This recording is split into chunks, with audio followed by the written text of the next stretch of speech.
तुम बेटी बाप से पैसा ले लेकर के पड़ाका फोड़ते हो, अफसोस लगता है। अगर पड़ाका फोड़ना जायज होता तो हम लोग मना नहीं करते। शादी के दिन हम लोग खुद पड़ाका का झोला लेके गाड़ी में बैठते।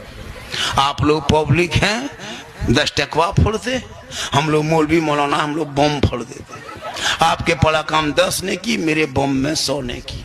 आप यहाँ वहाँ फोड़ते, हम सीधे समझी घर में फेंक देते। यहाँ तक के डैना माटी ले जाते। जब सवाब है फोड़ने में तो एकदम चारों कोना में डैना माटी गड़ के समझी घरे उड़ा देते, सीधे जन्नत घुस जाते। जब पड़ाका पे इतना सवाब है तो 10 टकवा का है, बम फोड़ते बम।